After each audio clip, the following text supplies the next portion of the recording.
So this is a project I've been involved in with Valeria and Nadja Doerflinger, who didn't find a chair anymore here. Basically, it comes out of a project on the food and drinks manufacturing in Europe, looking at what's going on in terms of work and employment. And one of the key focus here in this paper is really on how to articulate what's going on in terms of value chain dynamics, because food and drinks industries, and particularly our cases, are global lead firms. At the same time as food and drinks are bought and consumed locally, produced locally, how these two different effects interact. Now, we draw on theory. If we look generally within employment relations, industrial relations, again, Pete Turnbull mentioned commons. The idea was competition in product markets is very crucial in shaping what labor can do. Labor has to follow those structures in order to create leverage points. There are some theories that talk about articulation, looking at capital circuits. So from recruitment to production to selling the actual product. John Kelly has written a chapter on that. Within the labor market segmentation literature, this idea is also central, that we need to look beyond labor-capital relations to intercapital dynamics and tensions, because differences within labor fuel competition and changes between different types of capital. So that adds a dynamic perspective. And in a sense, there was a point then where a number of these ideas, we feel, have also reappeared when we talk about the functional division of labor. So not just the product market, but the functional division of labor. So I mean, Gereffi, Lakhani has done it with regard to employment relations. The idea that firms are not just firms. There are lead firms that are very powerful, have no relationships with their supply chain other than the fact that they source, but no authority relationships in that sense, but still dominate a lot of the terms of production in terms of quality, process and product characteristics. In that sense, they can shape standards along the value chain. At the same time, while we might have these value chains that, in a sense, roll out similar type standards across the globe, we also have productive systems that show a great variation. The UK is not Germany, etc. There's another approach by Adrian Smith and colleagues. They linked firm level capital circuits, where the issue is about to produce a particular, to integrate a particular labor process with chain level capital circuits, where the issue is how to produce a particular product. So these are different things, but they obviously have to fit together in order to make, to allow capital accumulation to capture value at the end of it. We see competition as socially constructed, markets as instituted economic processes. Obviously, again, within the context of these two tensions, productive systems and the institutions related to that, at the same time as we have value chains, the standards and institutions that govern that. So our research questions, what interested us here is, how is the functional division of labor articulated with the productive system, and what implications can we detect from different types of articulation for work and employment? And the design that came, the research design that came out of that was that we took two value chains. One was dairy, and the other one was soft drinks, and we compared how they touched down in Belgium and Germany, so 2 different countries. And Yeah, I will carry on. Valeria will Yeah. give you the Thank you. data. Yeah. Mm. Okay. Yeah, so as no, wait. Where is it? Oh, it goes. Yeah, in fact. That's the one. No, wait a second. Then I go. No, it's not mine. Wait, yes. I moved on.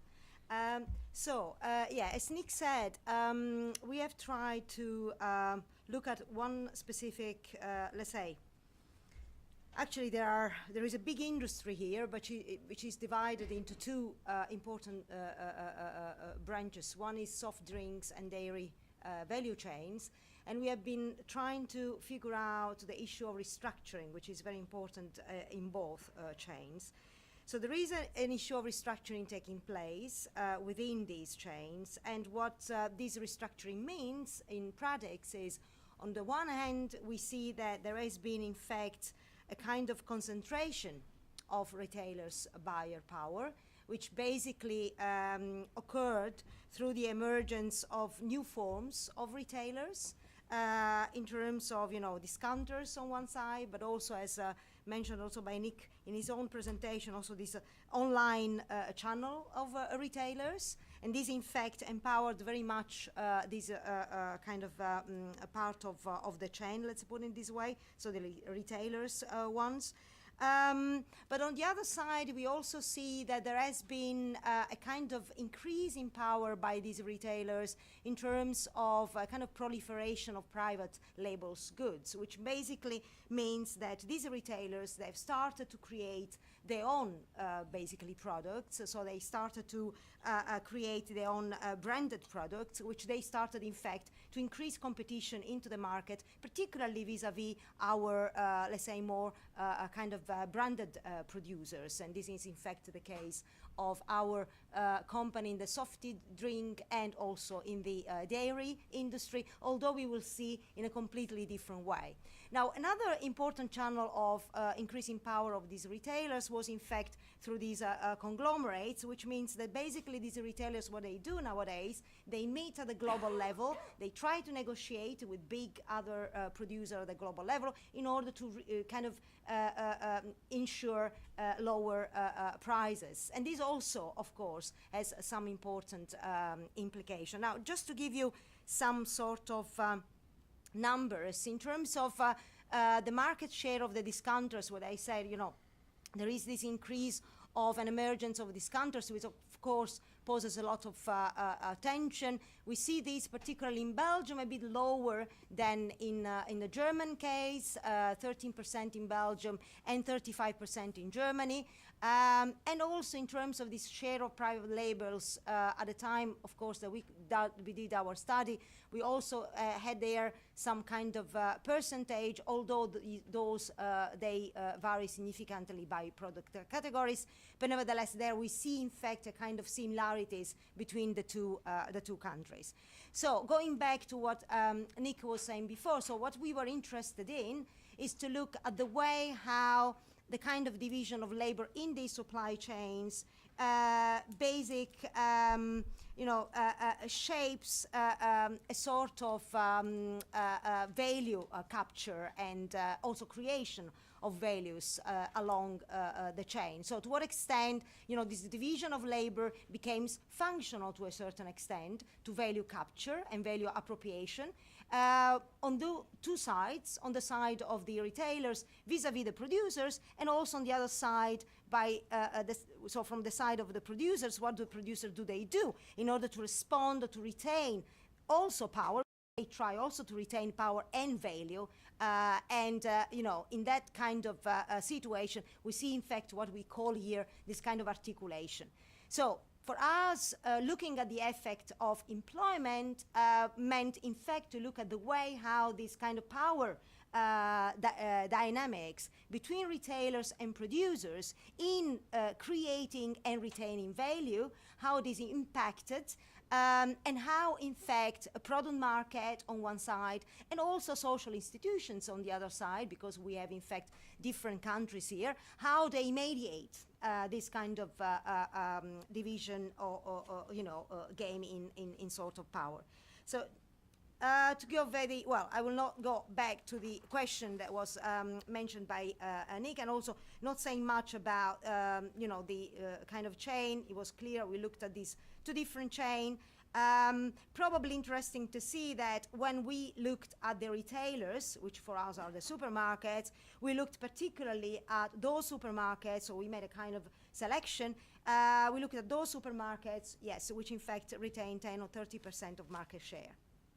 And we looked at different products market, not only social institutions, in terms of different ways through which these two different particularly producers, which are multinational companies, one in much more working into the soft drink industry, and the other, more working into the dairy product, how those were embedded into product market. In other words, what we could see is that, and this is also emerging from this comparison, we see that whereas soft drinks was much more, in a situation of less competition, because basically we are dealing here with a big American multinationals, you might identify which one is it, which basically works in franchising and has a very interesting kind of receipt that basically is used to produce an interesting drink, and the secret of this receipt gives to this kind of particular company a lot of power vis-a-vis the other competitors within the industry. That was not the case of the other multinationals, where in fact the kind of competition, market competition in which this multinational was embedded was much higher because of the also nature of the products. So this is also interesting to say. In any case, we see that despite a little bit of difference in skills, because being a little bit kind of sum of skills more higher in Dairy Corp because of the particular production which was involved there. There were some sort of hygiene requirements, which was not the case in the case of soft drink. But nevertheless, we see that in both kind of companies, we are dealing with standardized production process, and we are also dealing with a situation in which transport in both is basically kind of externalized, outsourced. In one case, we have particularly to Eastern European subcontractors. In the other case, we have to more expensive specialized companies, and distribution in both cases is internalized. And this is a way through which, in fact, the companies, they try to retain value. So that's the kind of situation. So we looked at these buyer and producers, but also we looked at the logistic and distributions, because it plays also a very important role, particularly in these value retentions. And we developed qualitative, basically, case studies with a lot of interviews, a lot of focus groups, and site visits, and so forth. Now, let me go very quickly. And so, as I said before, I mean, there are some strategies that both buyers and producers, they use. They use to value capture, or to capture value. So how does it work? In terms of the buyer, what we see here is that there is a lot going on, but particularly we see that the power of this food retailer has in fact increased, and has to alter the asymmetric power relationship by changing also the structure of mutual dependencies with manufacturing, instituting new units and scale of competition. For example, supermarket now, they don't longer deal with wholesalers, traders, as the way to provide price adjustment by controlling them. On the other side, we also see that, as I said before, there is a lot of membership going on in buying conglomerates in order to reduce prices for the producers through large volumes. And also there is an interesting strategy that also they use which is delisting the products of the producers if these producers in fact does things which should not be done. Now we see here interesting stories which are completely different in dairy corp and soft drink and which reflects in fact the different product market competition or degree of competition in which these two companies operate, but also I would say mediated by the social institutions. What I mean here is that, for example, the delisting in soft drink, and I have some quotes just to illustrate to you. So soft drink wanted to fill the shelves of the supermarket that they were in fact serving, one of the supermarket. And the supermarket, they said, no, that's no absolutely way to do that. This happened in Belgium, not in Germany, where institutions are anyhow, in terms of collective bargaining, much more regulated, coordinated, and so forth than in Germany. So at the end of the day, in fact, what happened was that supermarket won. So this was a way through which, in fact, value was retained in the hands of the retailers vis-a-vis the kind of manufacturer. There was completely different situations in, in dairy corp. There was also a delisting, but the delisting there was very much linked to what? Was linked basically to the kind of turnover of products. In other words, the turnover of products in the supermarket, and this was a case in Germany, was too low. So it couldn't guarantee, it couldn't guarantee any sort of basically products. If I can take 1 minute, Chair. So you see there, and by the way, what we also observed is that the institutional context in Germany, it to a certain extent, provided also the context in which this kind of delisting could happen. In what way? Because in fact of the kind of fragmentation in collective bargaining, most of the companies, particularly those kind of retailers, subcontractors, the retailers used to, produce their own branded products, they were in fact under different collective agreements, so using, completely different lower working conditions in vis-a-vis the other producers. So this created a kind of situation in which it was possible anyway to operate much more in a situation of the listing. Now, very shortly, and then I will go directly to the conclusion.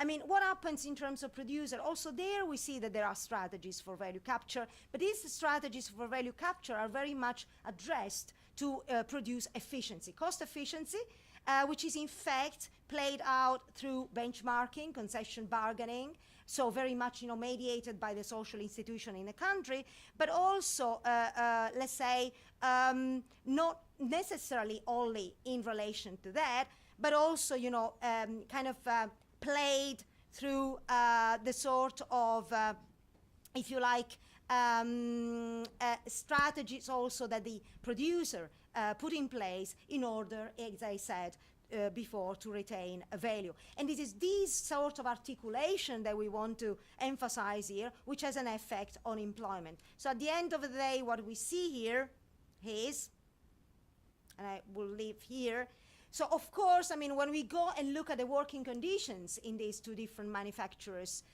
in different countries, we see in fact that some institutional variation emerges. But we also see that the institutional variation doesn't explain why, for example, in Dairy Corp, they use more unpaid working time rather than in Belgium. Because we see also that in Belgium, particularly on the side of the producers, they use a lot of ways through which to avoid costs, to be more efficient, and although these are also, mediated to a certain extent by the institution, but this basically doesn't explain all the story. So at the end of the day, what we could argue here is in fact that strategies of value capture, through which in fact this articulation also plays a role, is differentiated by the product, what kind of product market in which soft drink and dairy they works, which also, as I mentioned before, has an effect on the delisting strategies. Of course, labor market play a role, Could you conclude, please? yeah, but doesn't explain all, and and it's very much, if we look at these articulations, then we can understand how working conditions are in fact determined. Okay, thank you, sorry. Thank you, sorry.